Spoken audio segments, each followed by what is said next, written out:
우리 오늘 교사대학 2주차입니다. 어떠세요, 여러분? 지난주 1주차 한번 하고 오늘 2주차인데 오늘 여러분 그거 아셨어요? 오늘이 교사대학 2주차면 2년차라는 뜻이거든요.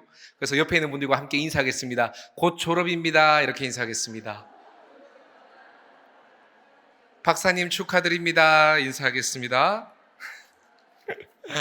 감사합니다. 감사합니다. 오늘 또 이 저녁 우리 또 각자 쉽지 않은 상황이지만 하나님의 말씀을 사모함으로 나온 여러분들에게 하나님께서 갑절의 은혜 더하여 주실 줄 믿습니다. 우리 오늘 특별히 강사 목사님, 우리 김보성 목사님이십니다. 오늘 저 멀리 울산에서요 이렇게 힘들게 또 모셨습니다. 일정이 정말 타이트하시고 또 담임 목회를 하시면서부터는 또 외부로 많이 안 움직이시는데 제가 이렇게 제가 또 특별히 이렇게 해서 그렇다고 치는 걸로 그렇게 해서 우리 목사님이 또 먼 걸음 너무 해주셨습니다. 목사님에 대해서 짧게만 소개드리면 저도 이제 다음 세대 사역을 이렇게 하고 싶고 앞으로도 하려고 노력하는데 다음 세대 사역자들 그리고 교회학교 선생님들의 바이블이다라고 이렇게 닉네임이 있으십니다. 완전 오리지널 제대로 되신 우리 목사님 오늘 특별히 모셨으니까 여러분들 큰 은혜의 시간 될 수 있길 주의 이름으로 축복합니다. 오늘 함께 하나님께서 주신 말씀 읽도록 하겠습니다. 마가복음 3장입니다. 마가복음 3장 13절에서 15절까지의 말씀.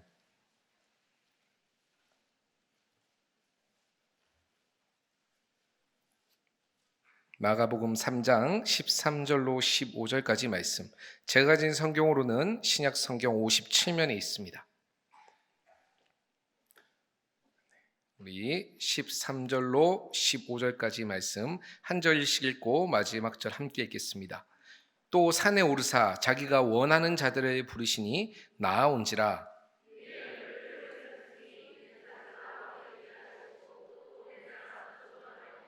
함께 있습니다. 귀신을 내쫓는 권능도 가지게 하려 하심이러라. 아멘. 아멘. 오늘 숫자가 아닌 존재라는 제목으로 하나님의 말씀 우리 김보성 목사님께서 전해주실 때 큰 은혜의 시간이 되길 주의 이름으로 축복합니다. 자, 하지만 바로 모시기 전에 우리 여러분들 카드 다 받으셨죠? 네, 우리 기존의 선생님들은 안 드렸고요. 네, 선생님들은 무기 계약이신 거 아시죠? 네, 그래서 내년에도 자동적으로 이렇게 다 계약이 이렇게 이루어졌습니다. 그래서 우리 아직 교사로 섬기지 못하고 있는 우리 또 귀한 성도님들은 또 오시면서 받으셨을 텐데요. 우리가 오늘 또 각오하고 결단하신 분들은 우리 다 아시죠? 하이마트도 그렇고 슈퍼마켓도 그렇고 오늘 결단하신 분들은 특별히 아까 담임 목사님께서 말씀하셨듯이 좋은 교회, 좋은 카페 쿠폰을 특별히 이렇게 선물로 드리도록 그렇게 힘들게 따냈는데 여러분들이 너무 안 좋아해가지고 제가 막 등골이 오싹하더라고요. 그렇게 해서 여러분들과 함께 섬길 수 있는 또 기쁨의 시간을 마련하도록 하겠습니다. 다들 결단하실 수 있겠죠? 아멘. 알겠습니다. 감사합니다. 오늘 귀한 은혜의 말씀 가운데 우리의 마음이 또 귀한 감동으로 하나님의 말씀으로 채워지기를 주의 이름으로 축복합니다. 우리 함께 이 시간 김보성 목사님 박수로 우리 큰 은혜 받겠습니다 라는 마음으로 큰 박수로 모시겠습니다.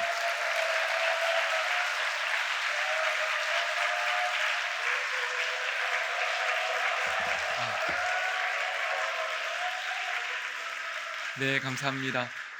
저랑 같이 한번 인사하실까요? 반갑습니다. 네, 방금 소개해 주신 김보성 목사라고 하고요. 교회 와보니까 참 분위기가 밝고 따뜻하고 참 이름 그대로 좋은 교회인 것 같습니다. 하나님께서 이 교회를 여러분에게 만나게 하신 줄 믿습니다. 결국은 다 만남이죠. 아까 우리 이용종 목사님 잠깐 말씀하셨지만 다음 세대 사역 같이 또 했던 이용종 목사님 통해서 저도 오늘 좋은 교회를 만나게 되고 또 함께 예배할 수 있음이 얼마나 감사한지 모르겠습니다. 간절히 바라기는 우리 선생님 여러분과의 만남이 우리 아이들에게 최고의 만남이 보게 되기를 주님의 이름으로 축원합니다. 그리고 또 평생도 그랬으면 좋겠지만 오늘 이 시간도 여러분 그거 아시죠? 우리는 환경의 영향을 받거든요.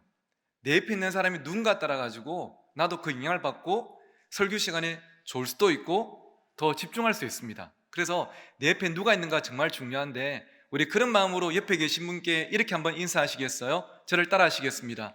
제 옆에 앉으셔서 영광인 줄 아세요? 네, 나 때문에 옆에 계신 분들까지 함께 말씀에 집중하고 은혜 받는 이 시간이 되었으면 좋겠습니다. 저는 올해 지금 나이가 47살인데요. 왜 놀라십니까? 제가 47년 정도 살다 보니까 한 가지 깨달은 게 있습니다. 결국 인생은 누구를 만난가 따라 달라지는구나. 특별히 우리 자녀들, 초등학교에서, 중학교와 고등학교에서, 그리고 특히 교회에서 어떤 선생님 한 명 만나는 것 따라서 인생이 달라질 수 있구나. 그것을 저는 경험하며 지금까지 살아온 것 같습니다. 저는 고향이 이 시흥이나 경기도가 아니고요. 여러분 잠깐 들어보셨지만 이 동네 사람 아니구나 아시겠죠? 제 고향은 저 밑에 있는 경남의 마산입니다. 마산에서 제가 이제 자랄 때 창신중학교라는 곳을 다녔는데요. 그곳에서 제 인생을 바꿔놓으신 한 선생님을 제가 만나드렸습니다. 조남이 김재하라는 선생님이신데 당시에 이분은요 그 학교 안에서 최고로 무섭기로 유명한 분이었습니다. 어느 정도로 무섭냐면 이 마이크 두께에 갸느다는 회초리를 들고 다니신 게 아니고 늘 야구 방망이를 들고 다니셨어요. 이 야구 방망이란 말이 5글자로 좀 기니까 2글자로 줄여가지고 빠따라고 하겠습니다. 이 빠따를 들고 다니시는데 이 빠따를 그냥 들고 다니신 게 아니고 늘 복도에 끌고 다니셨습니다. 기 소리를 내시는데 이 빠따가 생긴 것도 무섭지만 이 소리가 더 무서웠던 기억도 있습니다. 이 빠따를 언제 가장 많이 쓰셨냐 하면 시험 치고 나서 성적 나온 날. 요즘 애들이야 학교에서 뭐 맞을 일이 어디 있겠습니까? 근데 제가 어릴 때는 맞는 게 일상이었거든요. 그때 당시에 저희 반은 롯데마트도 아닌데 균일가로 딱 정해져 있었습니다. 평균 1점 떨어지면 빠따 한 대, 5점 떨어지면 몇 대일까요? 5대 딱 정해져 있어요. 하루는 선생님이 한 손에는 빠따를 들고 한 손에 성격을 드시고 교실에 들어오셨습니다. 그리고는 이제 우리 반 53명을 성적대로 때리시는데 나름 단계가 있었습니다. 1단계가 뭐냐면 앞에 딱 교탁이 오셔가지고요 늘 이걸 제일 먼저 하셨어요. 우리 선생님들 이건 어떤 뜻인지 아시죠? 손목시계를 딱 풀어가지고 딱 교탁 얹으시면 이제 시작되는 겁니다. 어디선가 시작됐네 딱 들리면서 야 이제 분위기가 시작되는구나. 2단계가 뭐냐 하면 오른손에 이 빠따를 딱 잡으시더니 왼손으로 호주머니에서 손수건을 꺼내시더라고요. 그리고 그 더운 여름에 땀을 닦으실 줄 알았는데 손수건을 딱 펼치시더니 이 빠따를 잡고 있는 오른손을 손수건으로 묶으시는 겁니다.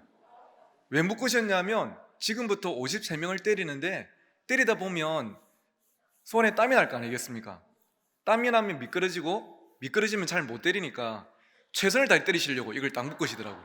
무라일체 하나가 되셨습니다. 그리고 3단계가 죄를 부르셨죠. 김보서에 나오나 딱 보시더니 5점 떨어졌네 5대 엎드리 하고 양손으로 때리시는데 제 기억으로 그때 선생님은 늘 온맘 다해 생명 다해 뜻을 다해 때리셨습니다. 1년 동안 그렇게 맞고 나니까 솔직히 우리끼리 알기로 제가 그때 당시에 그 선생님을 좋아했을까요? 싫어했을까요?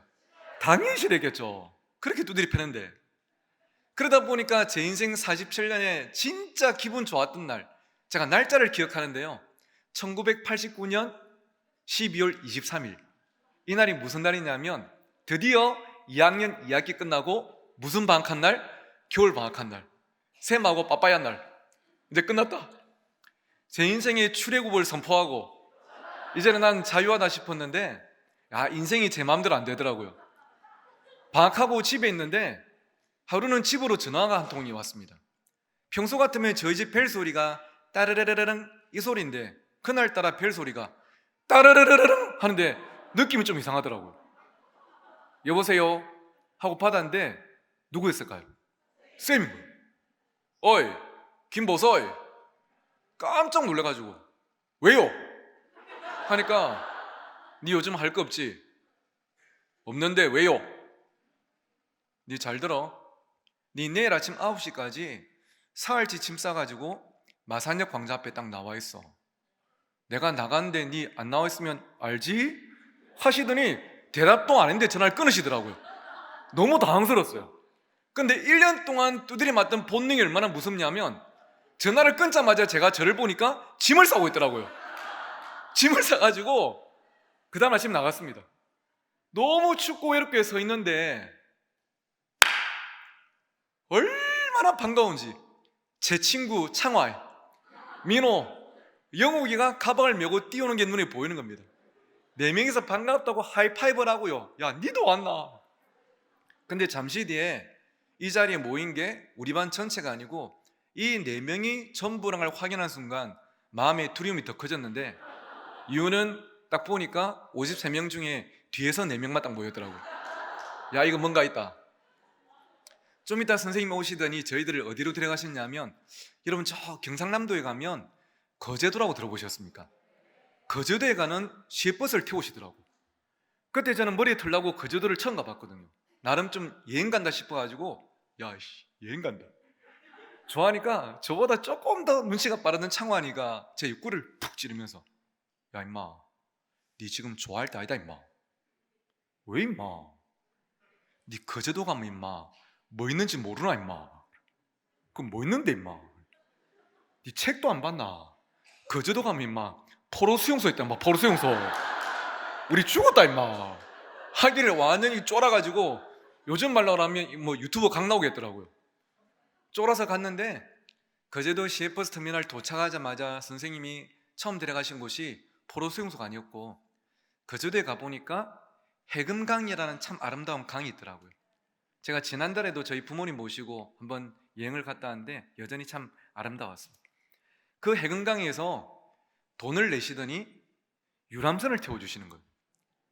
그 비싼 유람선을 타고 해금을 한 바퀴 뽕 도는데 경치가 얼마나 아름다운지 이 네 명이 와 지기네 막 구경하고 있으니까, 그때 선생님 하셨던 말씀이 지금도 기억이 납니다.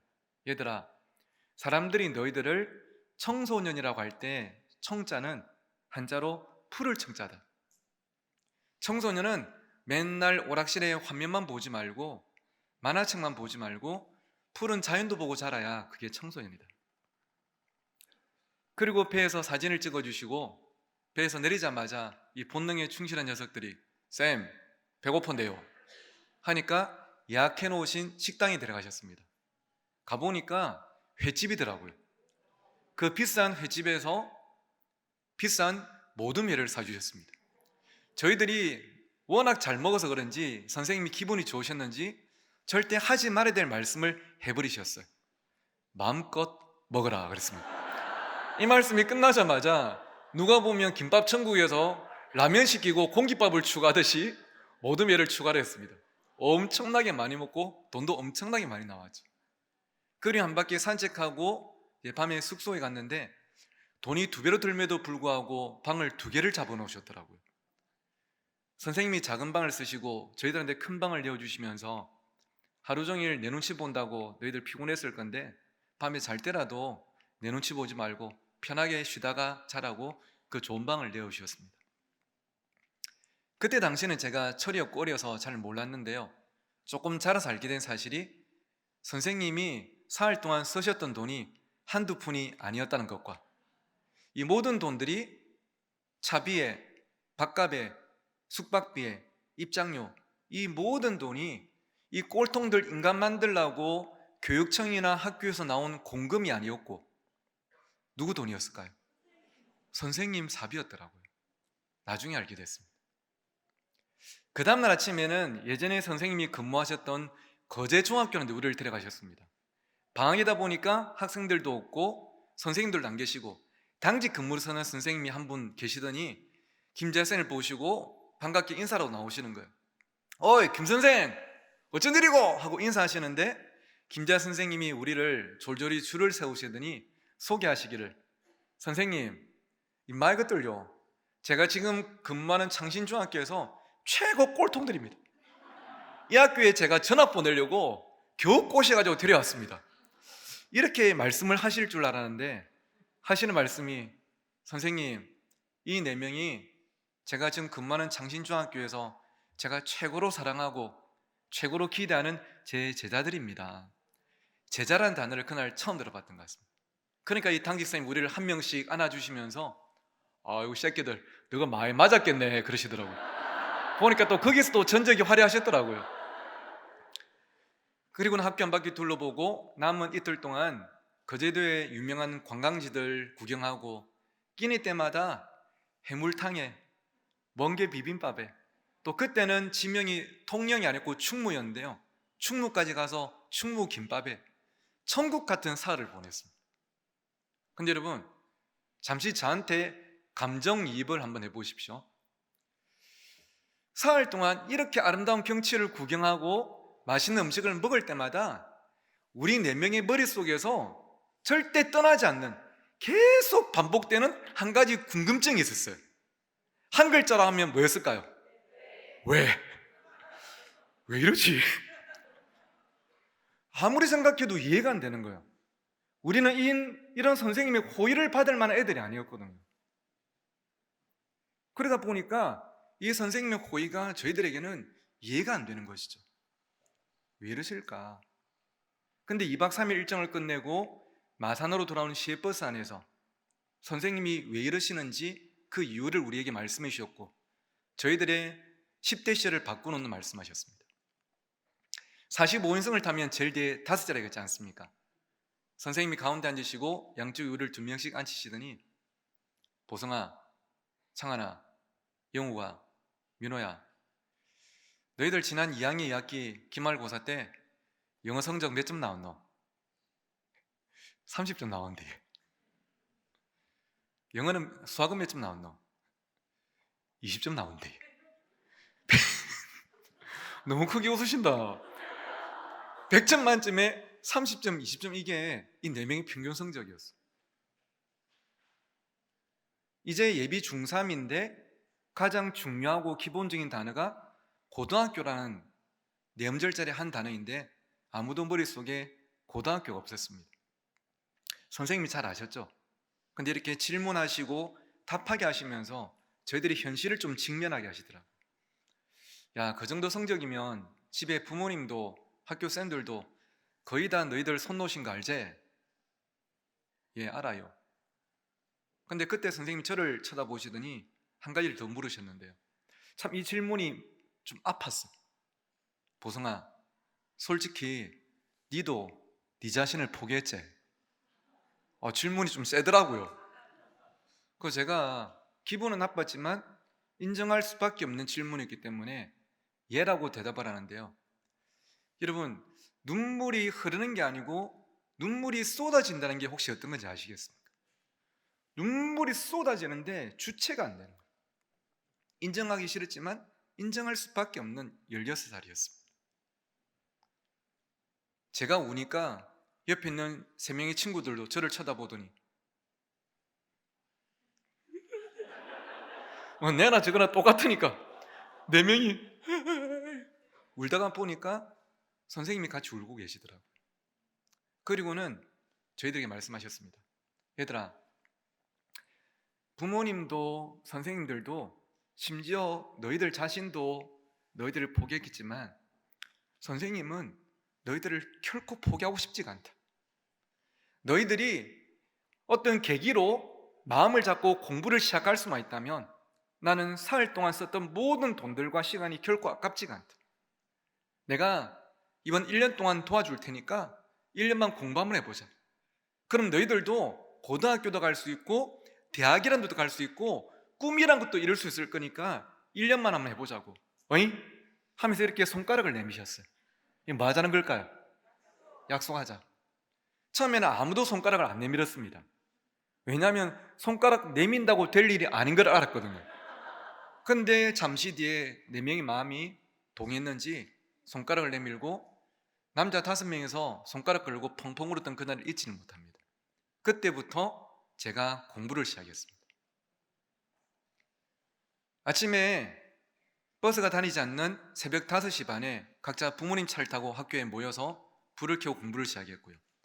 저녁 때 6시 애들이 다 집에 가고 나면 밤 12시까지 남아서 함께 공부를 하고 부모님 차를 타고 집에 갔습니다.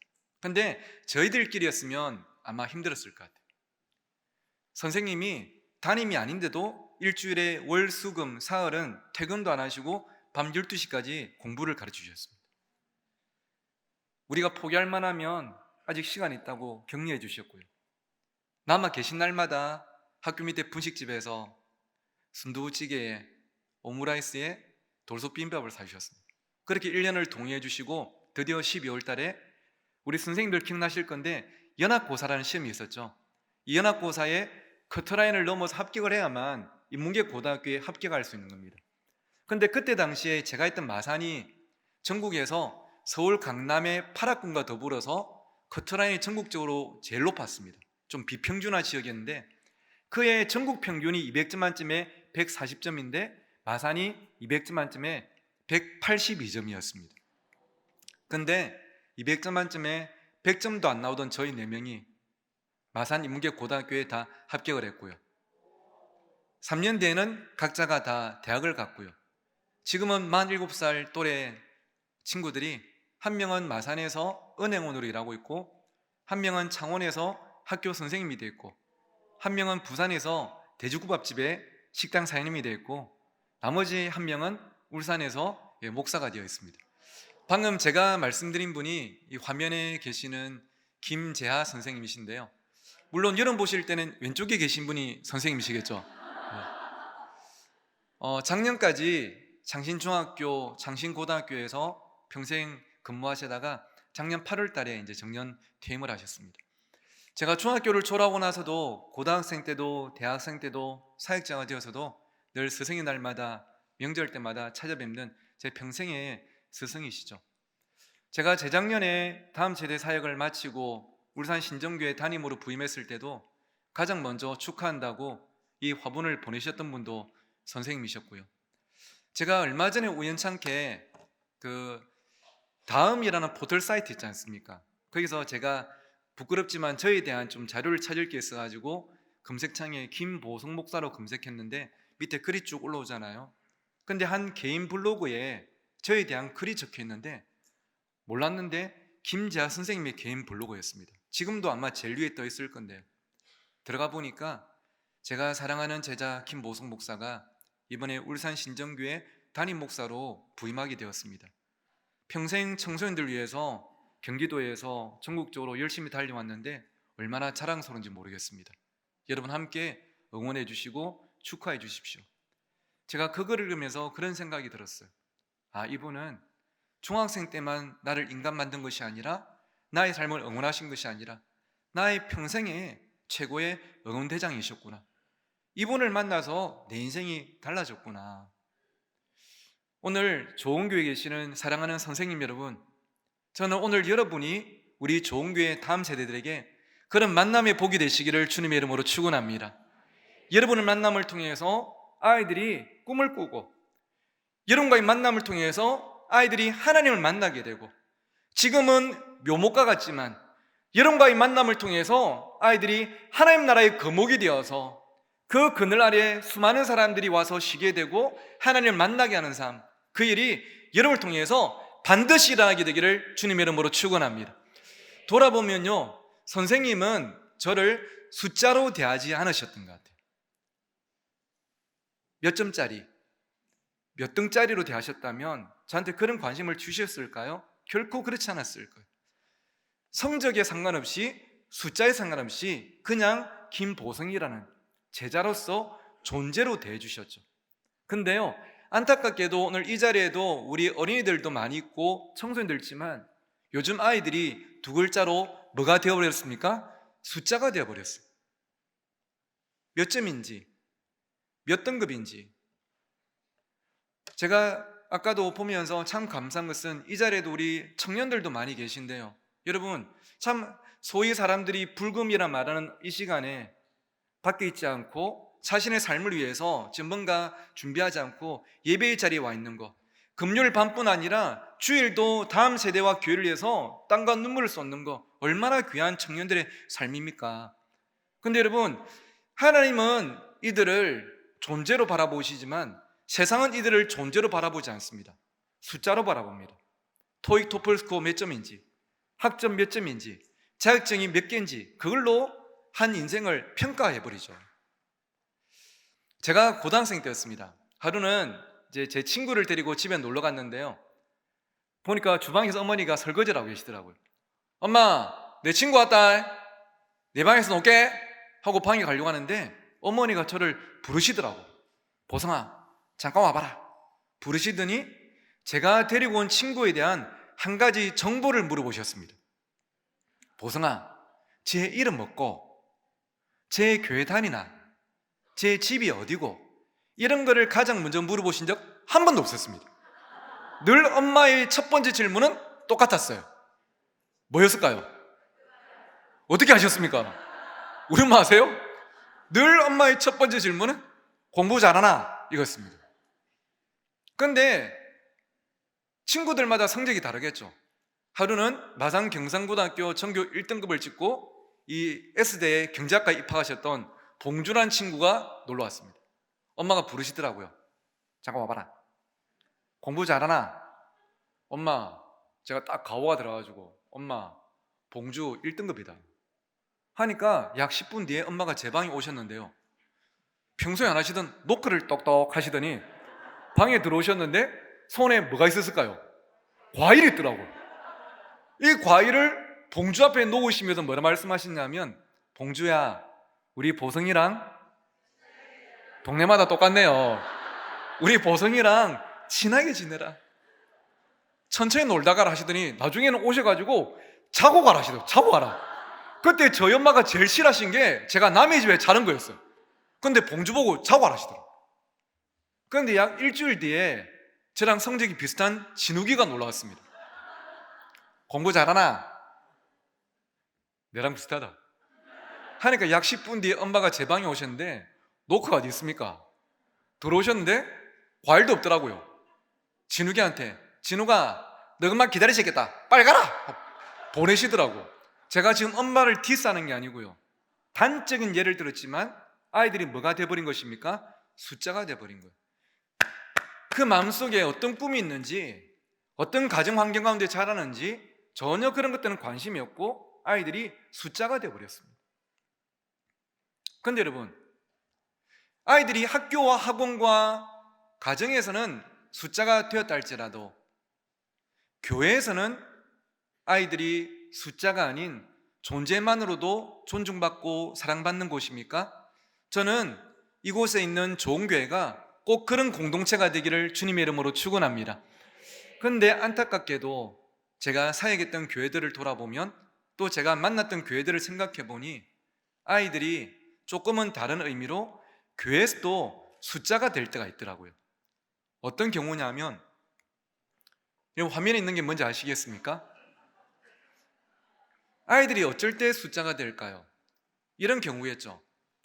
우리 선생님들께서 각 반의 아이들을 일주일 동안 평일날 학교에서, 학원에서, 가정에서 어떻게 지내고 있는지, 힘든 건 없는지, 시험 기간은 끝났는지, 아이들의 삶 자체에 존재에 관심 있기보다는 주일날 반별 모임 때 김보성 출석 불렀을 때 네 하고 대답하면서 우리 반 출석부 숫자에 포함이 됐는지 안 됐는지에 우리의 더 많은 관심이 있다면, 죄송하지만 아이들 교회에서도 숫자가 될 때가 있는 것이겠죠.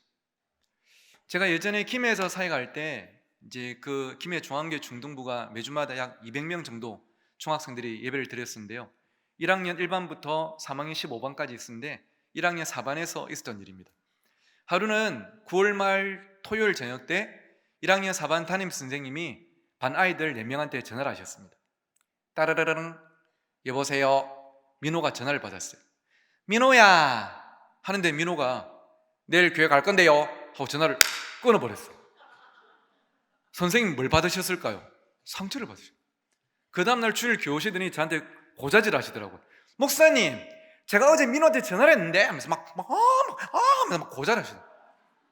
그 제가 이야기를 듣고, 집사님 속상하셨겠다고, 아직 민호가 나이가 어려서 철이 없어 그렇잖아요. 제가 또 안 그러게 제가 따끔하게 이야기할 테니까 마음 푸세요 하고 선생님을 달래고 민호를 불렀습니다. 민호야, 잠깐 와봐. 신고가 접수됐으니까 출동해야 되지 않겠습니까? 민호야, 네 어제 이랬다며. 왜 그랬어? 하니까 민호가 하는 말이 내용인즉슨, 그때가 9월 말이었는데요, 이반 담임 선생님은 1월 첫 주부터 이 9월 말까지 매주마다 반 아이들에게 일주일에 딱 한 번 전화하셨답니다. 무슨 요일이었을까요? 토요일 저녁 때. 애들이 전화를 받으면 늘 딱 한마디 하셨답니다. 뭘 말씀하셨을까요? 어떻게 하셨습니까? 여보세요? 민호야. 예? 내일 교회 올 거지? 예. 그래, 내일 보자. 이게 지난 9개월 동안 30몇 번 반복되었던 대화의 전부였어. 민호야, 잘 지내나? 요즘 힘든갑나? 시험 끝나고 나면 선생님이랑 떡볶이 안 먹을까? 전혀 없이. 내일 교회 올 거지? 근데 이야기를 들어보니 어젯밤 사건 당일 민호가 집에서 컴퓨터 게임을 하고 있답니다. 와, 게임을 하고 있는데 선생님 전화가 왔대요. 솔직히 전화를 받을까 말까 고민을 했답니다. 하지만 컴퓨터 게임을 잠시 멈추고 전화를 받았대요. 나름 최선을 다한 것이죠. 민호야 하는데 마음이 급했던지 약 2초 뒤에 들려드릴 이야기를 빨리 들려드린 거예요. 내일 교회 갈 건데요. 그리고 전화를 끊었대요. 그래도 민호가 그래서는 안 되지만 제가 문득 그런 생각이 들었습니다. 아, 이거는 민호가 아직 어려서 철이 없어서도 있겠지만 민호가 그렇게 전화를 끊어버린 것은 선생님이 민호한테 들켰구나. 뭘 들킨 것입니까? 무슨 말 할지, 왜 전화했는지. 저는 그런 생각을 해봅니다. 선생님이 토요일 저녁 때 전화해서 내일 꼭 교회 오라고 만났으면 좋겠다고 당연히 해야 되겠지만 그 외에도 일주일에 한 번이라도 더 연락해서 교회 올 거지가 아니고 민호야 잘 지내나? 그냥 생각나서 네 보고 싶어서 연락해봤다. 중학교 입학하고 첫 시험인데 많이 힘들지. 초등학생들도 학원 2개씩 다닌다고 많이 안 힘들어? 선생님하고 시간 내서 우리 떡볶이 안 먹을까? 선생님은 그냥 네가 참 좋다. 그 삶에 관심을 가지고 숫자가 아닌 존재로 됐다면 조금은 다르지 않았을까 저는 생각해 보게 되는 것이겠죠. 근데요, 오늘 함께 읽었던 본문에 보니까 제 아들을 대하셨던 주님의 마음은 조금 다르셨음을 우리가 보게 됩니다.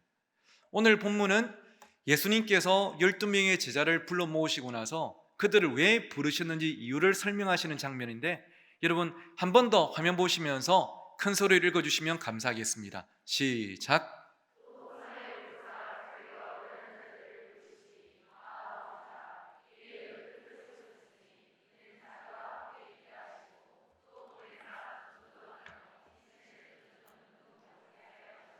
아멘. 잘 읽으셨습니다. 이런 화면을 보시면요, 예수님께서 제 아들을 부르신 목적을 크게 3가지로 말씀하십니다.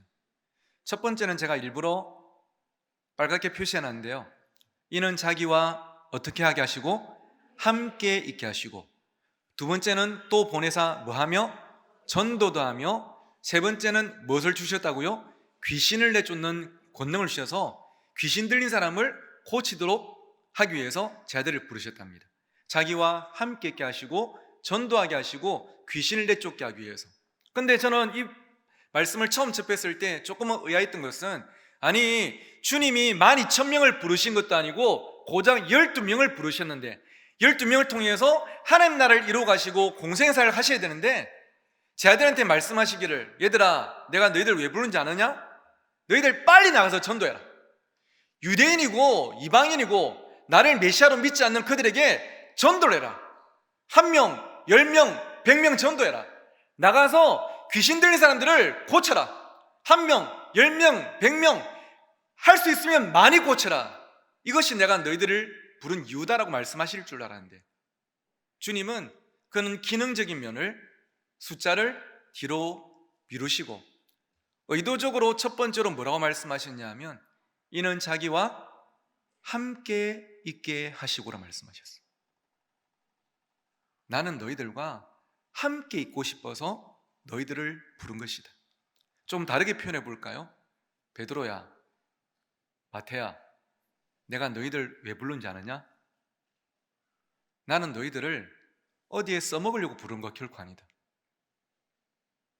쓰임받는 기쁨도 중요하겠지만 그것보다 나는 너희들과 함께 있고 싶어서, 너희들에게 관심이 있어서, 너희들과 가까워지고 싶어서 너희들을 제자로 부른 것이다.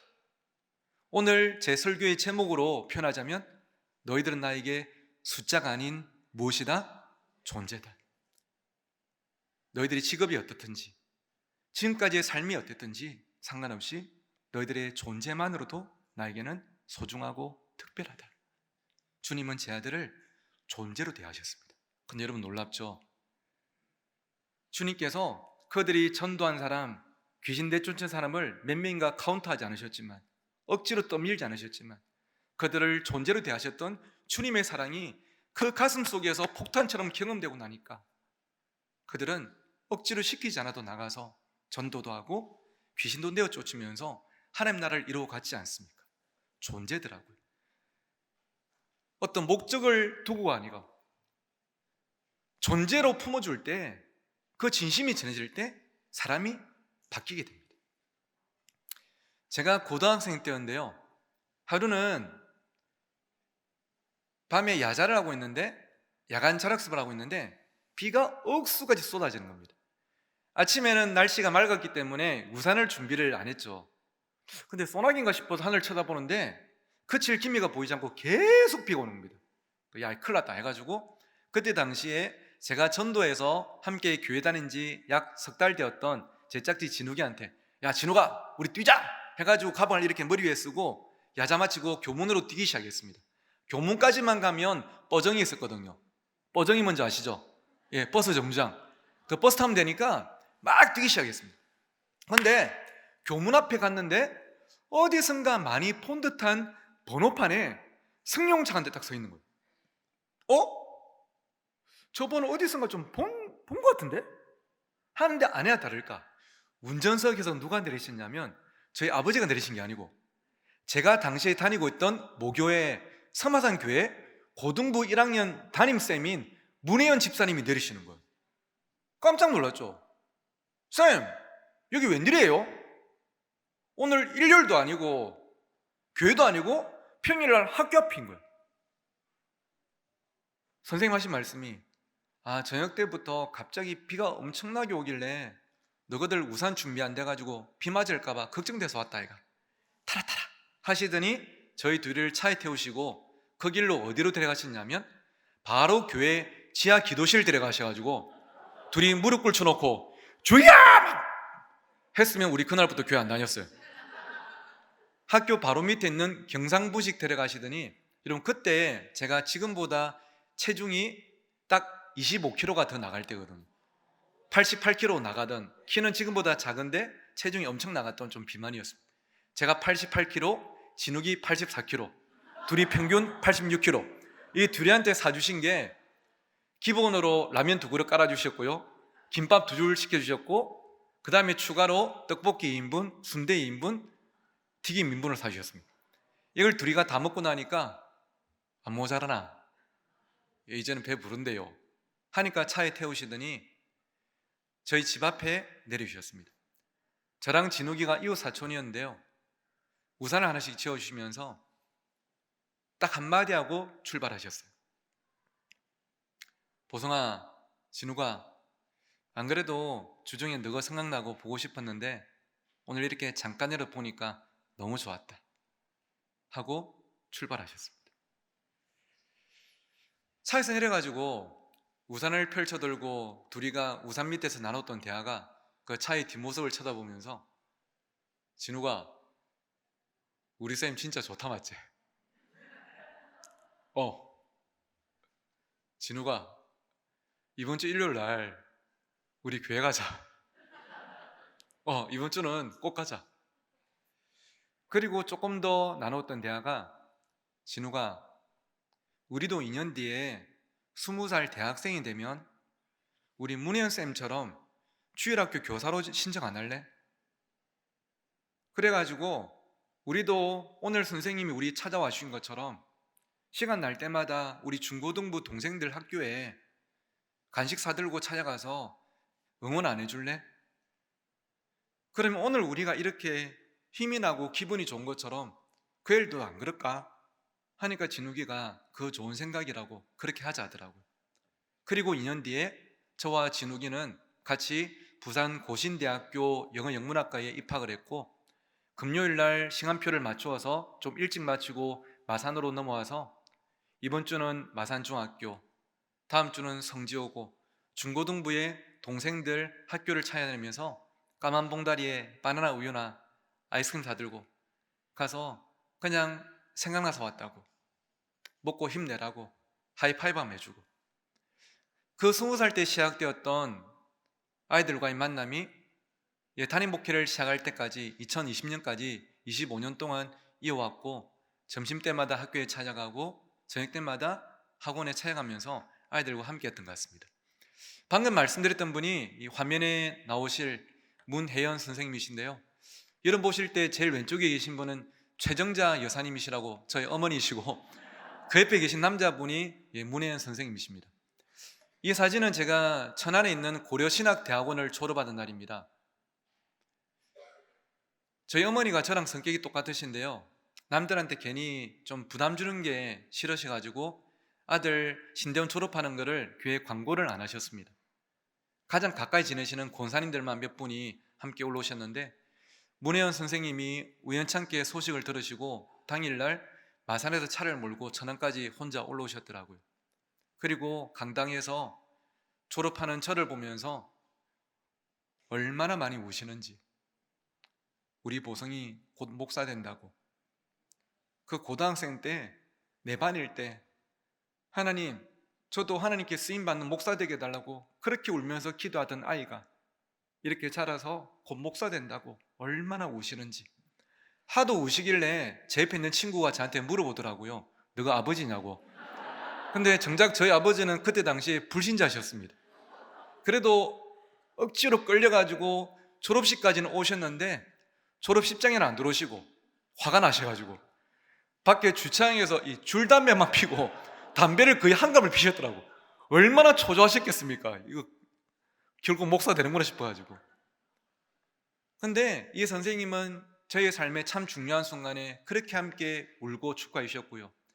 재작년에 제가 울산 신정교회 담임으로 부임하고 위임식을 하는 날도 장로이신 선생님께서 마산에서 울산에 오셔서 또 우시면서 또 함께 위임식에 또 축하해 주시더라고요. 제가 이 사진을 찍고 나서 저보다 키는 조금 작으시지만 작은 거인의 선생님을 꼭 안아드리면서 그렇게 말씀드렸습니다. 선생님, 기억나십니까?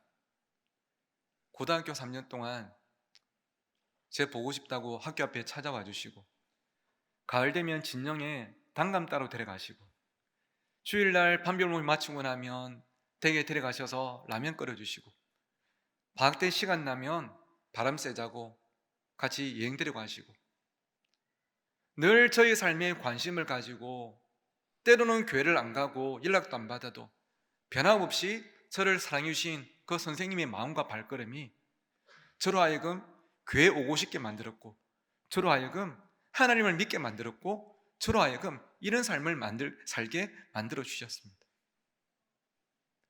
존재더라고요. 우리가 코로나 2, 3년을 보내면서 참 많은 것들을 빼앗겼습니다. 하지만 저 개인적인 묵상으로는 한 가지 깨닫고 얻은 것이 있다고 생각합니다. 그게 뭐냐면 한 명이 얼마나 소중한가는 것입니다. 본당이 1000석이고 만석이면 뭡니까? 아무도 오지를 못했는데, 우리는 그전에는 이렇게 생각했죠. 이 아이들 주일 되면 교회 오는 게 당연한 줄 알았습니다. 여름 되면 성경학교 오고 수련 오는 게 당연한 줄 알았습니다. 그런데 우리는 이 3년을 보내면서 깨닫게 되었습니다. 그게 결코 당연한 게 아니었음을, 하나님의 은혜였음을. 예전에는 우리가 우리 교회 몇 명 모인다, 우리 부서 몇 명 모인다, 우리 반 몇 명 모인다, 그게 우리의 자랑이었고, 그게 우리의 늘 고백이었다면, 이제는 그것이 아니라 우리 반 아이가 1명이든 5명이든 그 1명을 숫자가 아닌 존재로 대하면서 주일날 아이들이 교회 왔을 때 이게 당연한 게 아니라 하나님의 은혜를 우리가 기억하면서 그 아이들 1명 1명을 숫자가 아닌 존재로 대하고 품어줄 수 있는 우리 모든 선생님들 되시기를 주님의 이름으로 축원합니다. 그럴 때 아이들이 그 진심을 알게 될 것입니다. 제가 마지막 그 부교육자 사역지가 용인에 있는 향상교회라는 곳인데요. 제가 향상교회 고등부에 부임해 보니까 고등부 아이들이 약 100명 정도 매주 출석하고 있었습니다. 저는 아이들 학교 신방을 가기 때문에 학교가 어딘지 파악을 했죠. 근데 놀랍게도 고등부 아이가 100명인데 100명이 다니고 있는 고등학교 숫자가 몇 개냐면 55개였습니다. 어떤 고등학교에는 10명, 20명 다니는 학교도 있지만 뭐 아시다시피 이 경기도 수도권에는 특성화 고등학교 많이 있지 않습니까? 한 학교에 한 명 다니는 경우가 진짜 많았어요. 뭐 그 여주에 있는 도예고등학교, 이 도자기 굽는 기술을 배우는 고등학교도 있고, 저 강원도 횡성의 민족상황고등학교 한 명, 충청도의 글로벌 선진학교 한 명, 북일 고등학교 한 명, 별무리 고등학교 한 명, 심지어 경상도의 김천고등학교 한 명. 다행히 제주도에는 아무도 없었습니다. 근데 제가 아이들을 늘 이렇게 학교에 신방을 가는데 멀리 있는 아이들도 자주는 못 가지만 꼭 가기는 갔습니다. 하루는 경북 김천에 다니는 혜찬이한테 제가 전화를 했습니다. 혜찬아, 목사님이 다음 달에 너희 학교에 신방 갈게 하니까 혜찬이가 예? 예? 하고 통화를 끝냈어요. 다음 달에 전화해가지고 혜찬아, 목사님 다음 주에 너희 학교 신방 가려고 하는데 시간 괜찮아? 하니까 목사님 솔직히 저 학교 어디 다니는지 모르죠? 네 김천고등학교 아냐? 근데 여기까지 와요? 간다니까 임마. 알겠어요. 그 다음 주 약속한 그 전날 혜찬아 내일 목사님 가는 거 알지? 진짜 와요? 간다니까. 6시에 교문 앞에서 보자. 그리고 그 다음날 용인에서 출발했습니다. 왕복 6시간이었습니다. 가서 제가 약속한 시간보다 10분 일찍 도착해서 밑에서 기다리고 있는데 6시가 되자 저 위에 혜찬이가 보이더라고요. 그리고 저 위에서부터 내리막길을 따라 교문까지 애가 뛰기 시작했습니다. 그리고 제 앞에 오더니 이유는 모르겠지만 펑펑 울기 시작했습니다. 데리고 앞에 있는 중국집에 가서 짜장면 2그릇이랑 탕수육을 시키고 먹으려고 하는데 혜찬이의 첫마디가 이거였어요.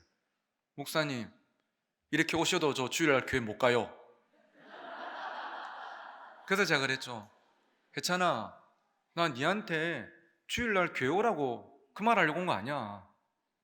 그럼 왜 왔어요? 야 네가 주일날 김천에서 용인까지 어떻게 오겠냐. 주일날 교회 못 와도 그래도 니는 우리 고등부 가족이라는 거. 니는 내 제자고 나는 네 목사님이란 거. 그래서 온 거야. 그러니까 잘 먹을게요 하고 먹더니 얘가 그 다음 주일날 용인에 교회 온 겁니다. 깜짝 놀랐죠. 근데 그 이후로 매주마다 계속 오는 거예요. 그 제가 이야기했습니다. 진지하게. 혜찬아 오지 마라.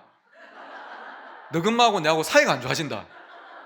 진심인데 오지 마라 했는데 매주마다 오는 거예요. 목사님 오고 싶어요. 근데요 저 오고 가는 길로 차 안에서 공부해서 목사님 걱정 안 하셔도 괜찮아요. 솔직히 김천에 있을 때는 일요일에도 저 그 교회 안 갔는데요 일주일에 한 번 와가지고 목사님 만나고 예배드리고 은혜 받고 돌아가니까 더 힘이 나서 공부가 잘 돼요. 그리고는 고등부 졸업하더니 지금은 고등부 교사가 돼가지고 또 후배들을 찾아다니고 만나고 있습니다. 존재구나. 아이들도 진심을 느끼는구나. 그런 생각들을 하게 되는 것이죠. 그런데 사랑하는 선생님 여러분, 제가 여러분께 꼭 드리고 싶은 말씀이 있는데요 하나님께서 숫자가 아닌 존재로 대하시는 대상은 여러분의 학생들뿐 아니라 오늘 이 자리에 계시는 선생님 여러분과 사랑하는 사역자 여러분도 하나님께는 결코 숫자가 아닌 존재인 줄 믿습니다. 하나님은 여러분을 어디에 써먹기 위해서 부르신 것이 아니라, 저도 교사로 봉사를 해보니까 여러분, 교사만큼 하나님과 가까워질 수 있는, 교사만큼 하나님의 그 마음을 느낄 수 있는 곳이 없는 것 같아요. 교사가 되고 나면 한 번이라도 말씀을 펼 수밖에 없고, 교사가 되니까 한 번이라도 엎드릴 수밖에 없고, 교사가 되어서 아이들을 만나다 보니까 나를 끝까지 포기하지 않으시고 붙잡고 계시는 그 하나님의 사랑, 내가 한 아이를 포기하지 않으면서 그 사랑을 느낄 수밖에 없는 거예요. 그러면서 우리는 하나님의 사랑을 더 경험하게 되고 하나님을 더 사랑하게 됩니다. 하나님의 그 마음 가운데서 하나님과 가장 가까이 있는 곳이 저는 바로 교사라고 생각합니다. 그래서 여러분, 하나님은 여러분을 교사의 자리에 부르셨습니다. 그래서 물론 여러분 반이, 여러분 부서가 수적으로 계속 성장하면 좋고 부흥하면 좋죠. 저는 꼭 그렇게 되었으면 좋겠습니다. 하지만 한 가지 부탁드릴 것은 그 전에 여러분 자신을 절대 숫자로 대하지 마십시오. 나는 몇 명짜리 교사라고. 교사 잘해보고 싶지 않은 사람이 어디 있겠습니까? 연초에 시작하면서 난 우리 반 애들 다 떨어뜨릴 거야 한 사람이 어디 있겠습니까? 나도 좋은 교사가 되고 싶었고 아이들 사랑하고 싶었고 우리 반 성장하기를 기대했습니다. 하지만 기도도 하고 나름 노력도 하지만 부모님들이 안 보낼 수도 있고 아이들이 카톡을 받고 확인을 안 할 수도 있고 내 뜻대로 되는 게 아니잖아요. 그런데 우리는 늘 나를 숫자로 대하면서 내가 처음에는 5명 받았는데 3명만 모이는 우리 반을 보면서 지금 이 연말에도 이런 마음들이 파도처럼 밀려오지 않습니까? 나는 교사의 자격이 없어. 내가 교사 안 하는 게 아이들이나 부서에 더 나을지도 몰라. 혹시 그런 마음이 밀물처럼 밀려오는 분이 계시다면 오늘 꼭 기억하셨으면 좋겠습니다. 하나님은 여러분을 숫자가 아니라 존재로 대하십니다. 교사로서 아이들을 사랑하고 반을 성장시키는 여러분도 귀하지만 좋은 교사가 되고 싶어서 이 자리에 있는 여러분 그 모습을 하나님께서 사랑하실 줄 믿습니다. 그래서 여러분 스스로를 많이 격려해 주십시오. 교회 다니는 사람이 제일 잘하는 게 이겁니다. 사랑합니다. 축복합니다. 서로 격려는 정말 잘해요. 하지만 여러분 자신을 한번 격려해 본 적 있으십니까? 마지막이 언제였습니까? 잘할 수 있을 거라고 격려해 주시고요. 옆에 계시는 선생님들을 격려해 주십시오. 잘하고 계시다고, 잘할 수 있을 거라고. 우리는 절대 경쟁자가 아닙니다. 반별 모임 때 옆반 쳐다보면서 오늘 저 반 몇 명 왔지? 우리 그런 사이 아니잖아요. 우리는 경쟁자가 아닌, 한번 따라 하시겠습니까? 동력자. 우리는 동력자인 줄 믿습니다. 함께 다음 세대를 세워가는 하나님의 동력자입니다. 그래서 참 옆에 있는 선생님이 힘들어 보일 때, 올해까지만이라고 생각하고 있을 때, 교사로서의 자기의 모습을 사랑하지 못할 때 왜 웃으십니까? 그럴 때 곁에서 한번 격려해 준 누군가가 정말 필요한 거예요. 제가 예전에 김해에서의 사역을 마치고 이제 용인으로 올라가기 전인데요, 7년 동안 사역하다 보니까 마음이 참 특별했어요. 이제 2달 남았는데 마음이 어렵더라고요. 남은 2달 최선을 다하자. 그리고 일주일 동안 열심히 설교를 준비하고 주일날 중등부 예배 때 설교를 했는데 결과적으로 죽을 써버렸습니다. 여러분 죽 썼다는 게 뭔지 아시죠? 설교를 잘했다 못했다? 억수로 못했다는 뜻이죠. 죽을 써버렸어요. 리모컨도 안 넘어가고 설교가 눈에 안 들어오고 말이 버벅거려지고 그러다 보니까 애들 평소엔 잘 듣다가 졸고 있고 휴대폰으로 게임하고 있고 선생님들 자기들끼리 설교하고 있고 분위기 엉망이에요. 30년 같은 30분을 겨우 마치고 축도하고 뒤에 가 서 있는데 진짜 기분 안 좋더라고요. 그런데 목사가 지 기분 안 좋다고 인상 쓰고 있을 수가 있습니까? 교회에서 억지로 이렇게 웃으면서 안녕하세요, 안녕 하고 있는데 7년 동안 같이 하다 보니까 제 표정만 봐도 제 기분 아시는 여러분 같은 선생님, 여집사님 한번 오시더니 목사님 설교 은혜 많이 받았습니다 그러시더라고요. 그래서 제가 그랬죠. 오늘 죽순 거 알거든요 하니까 이분이 웃더니 그냥 가시더라고. 너무 짜증나는 거예요. 위로해 주려고 하면 끝까지 해주든지. 웃고 가는 거는 인정 이거 아니겠습니까? 그래서 제가 여기 선한 게 없구나 싶어가지고 어디로 갔냐면 교육자실에 갔습니다. 왜냐하면 그곳에는 한 번쯤은 죽수 본 사람들 다 모여있거든요. 가서 예를 들어가지고 이용주 목사님 오늘 죽 썼어요 하면 목사님 저도 그런 적 있습니다. 이게 위로가 되거든요.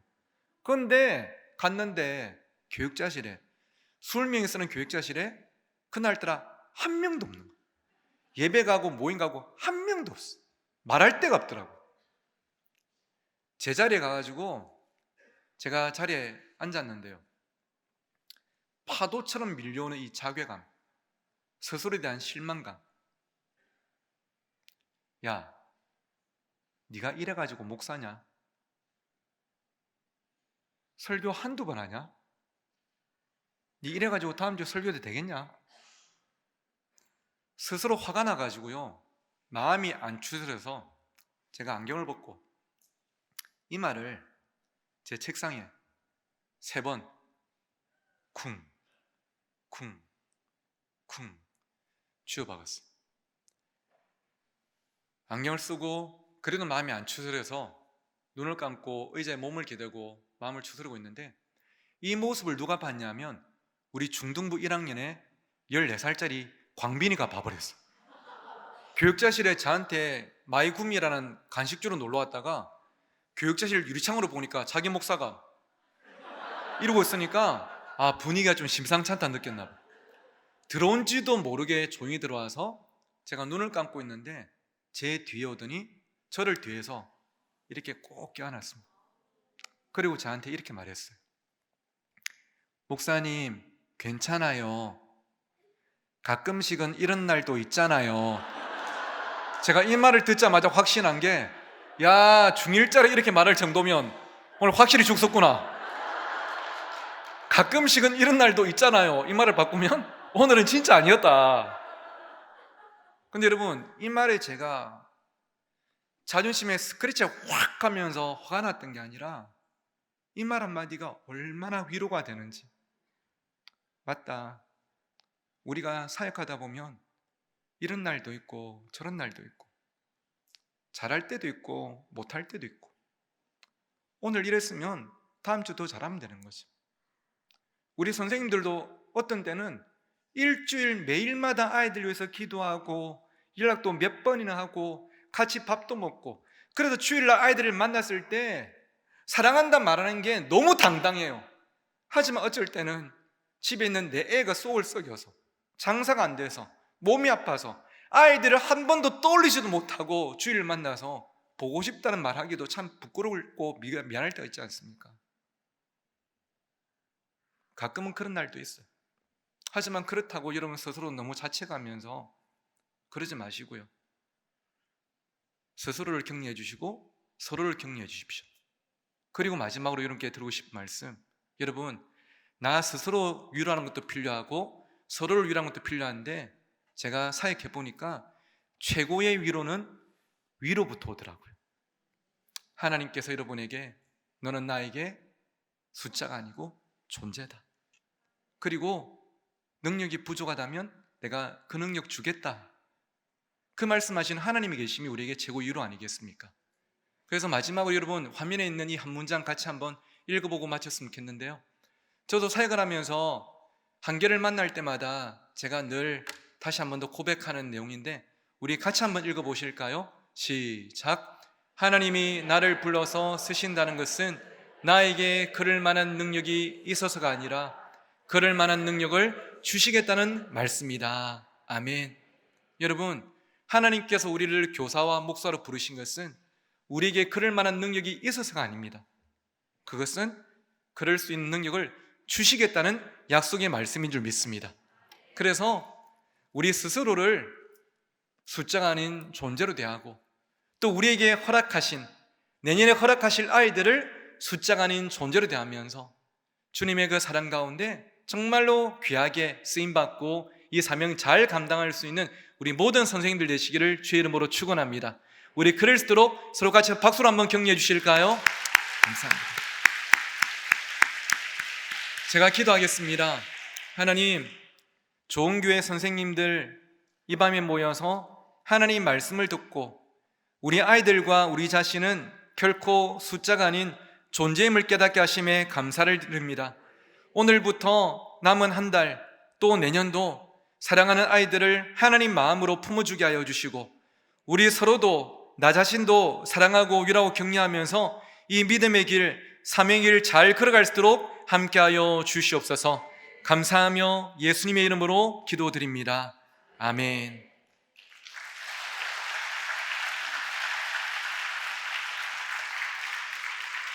예. 감사합니다. 네, 빨리 우리 또 울산 또 KTX 타고 가셔야 돼요. 우리 저분이 이제 목사님 잘 가실 수 있도록 기도해 주시고, 예, 우리 할 일 있으니까 가세요 먼저. 예, 어떻게 반목해 교사를 할 것인지 많은 도전과 은혜 받으셨죠? 예, 올해까지만 여기까지만 했는 그분들도 예, 가끔씩은 이런 날도 있잖아요. 예, 잘 돌이키고 오늘 기도하면서 다시 하나님의 은혜를 받기를 바랍니다.